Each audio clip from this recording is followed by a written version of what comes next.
Rarely does a single sentence so completely crystallize a debate as the first line of the court order in Tennessee versus Cordona.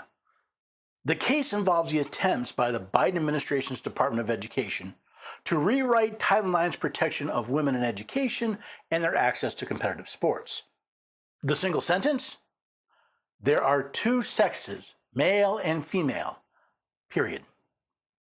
That one sentence is the foundation of Judge Reeves' injunction against the United States Department of Education's attempt to ignore biology, rewrite the law, and set back women's rights by decades. So we'll take a look at this injunction next on the Constitution Study. Love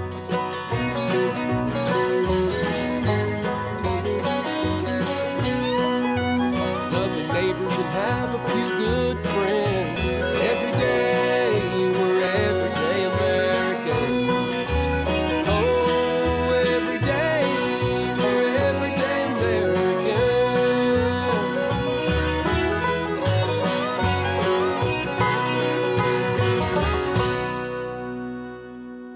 Hello there, everyday Americans. Paul Engel here with the Constitution Study, where we read and study the Constitution. We teach a rising generation to be free. Now, I keep looking at reality versus what we want. There's what there is and there's what we want, and sometimes they don't match. And how we deal with that says a lot about us and how we interact with others. It's a fundamental question here in this case, Tennessee versus Cordova. But before we get to that, I want to remind you, you can find out more about this article and others at the website constitutionstudy.com. I'll talk more about the website at the end and maybe how you can support the work that we're doing. But realize there's a place to go, and more importantly, there's a place to ask questions. You ask a question, I'll do my best to answer it. So consider that at constitutionstudy.com, and let's get to this question of reality versus desire, Title IX, in the case Tennessee versus Cordova. The transgender movement boils down to a question of subjective versus objective. If someone believes they are not the gender they were born, is the problem with their body or with their mind? This is the fundamental question, and by extension, the fundamental issue which society is being asked to decide. In the middle of this, the Biden administration has created its own moral quandary, revolving around the question of subjective versus objective. Does a law mean what the language objectively says, or does it mean what a person subjectively wants it to mean? That question is what the case State of Tennessee et al. Versus Miguel Cordona et al. Is all about. From the injunction, we read, this case concerns an attempt by the executive branch to dramatically alter the purpose and meaning of Title IX through rulemaking. But 6 states, an association of Christian educators, and one 15-year-old girl object. As they correctly argue, the new rule contravenes the plain text of Title IX by reading sex to include gender identity, violates government employees' First Amendment rights, and is the result of arbitrary and capricious rulemaking. If the new rule is allowed to take effect on August 1st, 2024, all plaintiffs will suffer immediate and irreparable harm. This case revolves around Title IX of the Education Amendments Act, signed into law by then-President Richard Nixon on June 23, 1772. The law states, no person in the United States shall, on the basis of sex, be excluded from participation in, be denied the benefits of, or be subjected to discrimination under any educational program or activity receiving federal financial assistance. While the law does provide some exceptions, for the most part, any education program or activity receiving federal financial assistance is barred from excluding people from participation in or the benefits of an education program or activity based on their sex. In 1974, Congress passed an amendment to Title IX introduced by Senator Jacob Javits of New York, clarifying its application to intercollegiate athletics. The amendment directed the Department of Health, Education, and Welfare, the Department of Education's predecessor, to issue a regulation that contained, with respect to intercollegiate athletic activities, reasonable provisions considering the nature of a particular sport. Notably, this amendment further cemented that Congress intended Title IX to cover athletics at all levels for both males and females at schools receiving federal funding. As I noted at the beginning, Judge Reeves opened this memorandum with a fundamental truth. There are two sexes, male and female. This sentence had an interesting footnote. The defendants made this concession during oral arguments on the plaintiff's motion for injunctive relief. The parties have agreed to little else. Even Secretary Cardona and the U.S. Department of Education agreed there are only two sexes. Yet they continue to promote the idea that sex somehow includes gender identity. Now, Judge Reeves later describes some of the discriminatory impact of this view. As a practical note, ignoring fundamental biological truths between the two sexes deprives women and girls of meaningful access to educational facilities. In intimate spaces like bathrooms and locker rooms, students retain a significant privacy interest in their unclothed bodies. This necessarily includes the right to shield one's body from exposure to viewing by the opposite sex. After all, in the words of former Justice Ruth Bader Ginsburg, the integration of an all-male military institution would undoubtedly require alterations necessary to afford members of each sex privacy from the other sex in living arrangements. That's from United States versus Virginia, by the way. This interest in protecting bodily privacy is sex-specific because of, not in spite of, the different male and female anatomies. But at a minimum, students of both sexes would experience violations of their bodily privacy by students of a different sex if the final rule became effective. Nonetheless, despite society's enduring recognition of biological differences between the sexes, as well as an individual's basic right to bodily privacy, the final rule mandates that schools permit biological men into women's intimate spaces and women into men's within the educational environment based entirely on a person's subjective gender identity. This result is not only impossible to square with Title IX, but with the broader guarantee of education protection for all students. While the question of personal spaces was discussed at length in this memorandum, a significant First Amendment issue was also raised. The final rule also has serious First Amendment implications. The rule includes a new definition of sexual harassment, which may require educators to use pronouns consistent with a student's purported gender identity rather than their biological sex. Based on the pervasive nature of pronoun usage in everyday life, educators likely would be required to use students' preferred pronouns regardless of whether doing so conflicts with the educator's religious or moral beliefs. A rule that compels speech and engages in such viewpoint discrimination is impermissible. Judge Reeves referred to a Sixth Circuit case, Meriwether versus Hattop, to support his decision. The Sixth Circuit's opinion expressly recognizes that titles and pronouns carry a message, and compelling someone to use preferred pronouns communicates the message that people can have a gender identity inconsistent with their sex at birth, which led Judge Reeves to conclude, it is unclear how the government's articulated position can be seen as anything less than a tacit endorsement of a content-based heckler's veto. So long as the offended individuals complain with sufficient vigor, the refusal to abide by preferred pronouns can be deemed harassment and exposes a recipient of federal funds to liability under Title IX. Speaking of federal funding, it should not be a surprise that the leverage the federal government wields behind this rule is money. The states next cite the federal funding they stand to lose if they do not comply with the final rule when it goes into effect on August 1. The states presented the testimony of David Thurman, State Budget Director for the Tennessee Department of Finance and Administration. Thurman explained how Tennessee's yearly budget is developed, including a budget for the Department of Education. Thurman reported that the education budget for fiscal year 2023 was approximately $8 billion, with approximately $1.8 billion comprised of federal funds and approximately $1.5 billion coming from the U.S. Department of Education.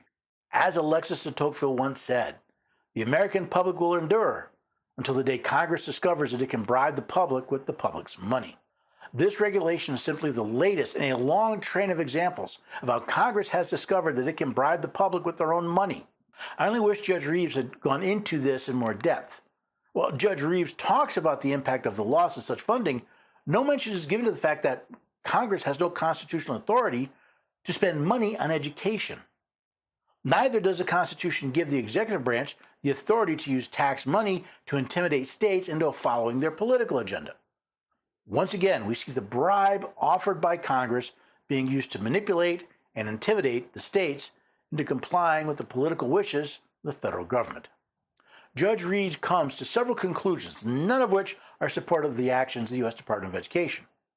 First, Judge Reeves castigates the DOE for ignoring the concerns of parents, teachers, and students, along with their basic privacy and safety interests.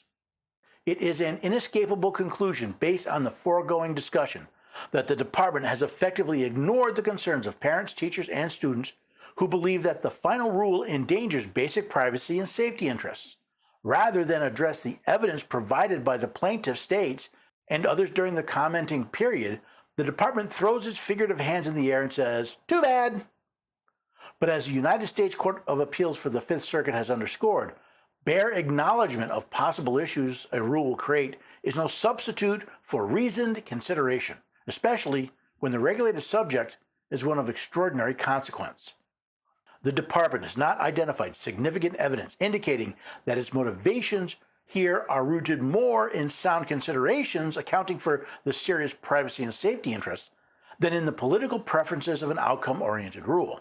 Based on this analysis, the final rule is arbitrary and capricious. Next, Judge Reeves points out how the DOE has far exceeded its statutory powers. Title IX of the Education Amendments of 1972 was intended to level the playing field between men and women in education. The statute tells us that no person shall be subjected to discrimination under any education, program, or activity receiving federal financial assistance on the basis of sex. However, the Department of Education seeks to derail deeply rooted law with a final rule that is set to go into effect August 1, 2024. At bottom, the department would turn Title IX on its head by redefining sex to include gender identity. But sex and gender identity do not mean the same thing. The department's interpretation conflicts with the plain language of Title IX and therefore exceeds its authority to promulgate regulations under that statute. Lastly, Judge Reeves points out that the rulemaking was arbitrary and capricious and devoid of reasoning. Additionally, the department's actions with respect to this rulemaking are arbitrary and capricious.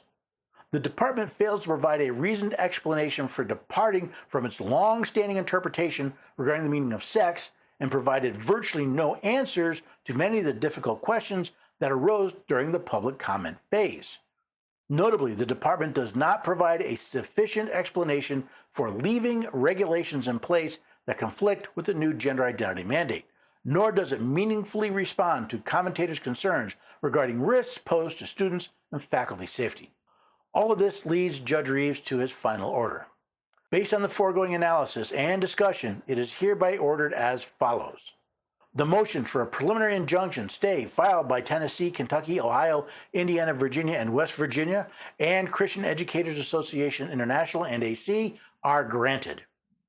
The United States Department of Education and Miguel Cardona, Secretary of the United States Department of Education, along with their secretaries, directors, administrators, and employees, are enjoined and restrained from implementing, enacting, enforcing, or taking any action in any manner to enforce the final rule, non-discrimination on the basis of sex in education programs or activities receiving federal funds and assistance, which is scheduled to take effect on August 1st, 2024. This injunction is limited to the plaintiff states of Tennessee, Kentucky, Ohio, Indiana, Virginia, and West Virginia, and extends to intervening plaintiffs, Christian Educators Association International, and AC in these 6 states. The preliminary injunction is filed, and the Department of Education is enjoined and restrained from putting their final rule into effect. Based on what I've read, this is a constitutionally sound decision. While some may not be happy, the fact that this injunction is limited to the plaintiff states actually comports with both legal standards and the Constitution. District judges issuing nationwide injunctions are the actual violation of their oath, since when Congress created these courts under Article 3, they limited them to a specific region. Also, under our Constitution, courts do not make laws. Based on that and basic legal standards, their decisions are limited to the parties to the case, which is exactly what Judge Reeves has done. It would not surprise me if the Biden administration appeals this case. I wonder if the circuit and possibly Supreme Courts will come to such a constitutionally sound conclusion as Judge Reeves has. Score one for the good guys in this transgender insanity. I'm not saying it's going to hold forever, but we should take the win while we've got it. Judge Reeves made a constitutionally sound, scientifically based, biologically obvious conclusion. He drew that conclusion from facts and evidence. Rather than promoting an agenda, he followed the law, and I appreciate that very much. As I said, I expect the Biden administration to appeal this to at least to the Circuit Court, if not all the way to the Supreme Court. Whether they'll come up to the same constitutionally sound argument, I don't know. Now, there's another case that has a similar outcome, which, since they're in agreement, right now I don't see a reason for the Supreme Court to step in. The point is, at least in these 6 states, sanity reigns. Makes me feel bad for the other 44 states that may not have such a constitutionally sound judge issuing such constitutionally sound injunctions. All we can do is work and pray to find better representatives that will place better judges on these courts so that we can end up with better decisions. Now, if you want to learn more, if you want to check out my quotes, make sure I'm quoting this stuff right, well, you can find this article and many more at the website constitutionstudy.com. All my articles are there with all the links I have to the supporting documents. You can also find videos. You can find other articles. There are links to my radio program. There's even breaking news. I've started posting news articles on there. It's all there for you to check out. There are mailing lists for each of those as well. So if you want to get an email whenever I release a new article, a new video, maybe a new radio program, or a new breaking news item, just sign up for the mailing list. If you'd like to support the work that we're doing here, well, then head to constitutionstudy.com/shop. That's where I sell my books, t-shirts, mugs. It's where you can just donate to the cause if that's what you want. It's a lot of work to put these videos on, these radio programs, all the other stuff that we're doing. Takes a lot of work, takes a lot of time and effort, and yeah, it takes a fair amount of money too. So if you can help, I'd appreciate it greatly. Best of all, if you have a question, just contact me through the website. There's an Ask a Question button right there at the main menu. Ask a question, I'll do my best to answer it. If you'd like me to answer it on the radio program, there's a checkbox for that as well. So all the places to contact me are focused right there at constitutionstudy.com. I hope you enjoyed this episode. I hope you enjoyed the way I put this together. And I hope you come back and join us for the next Constitution Study.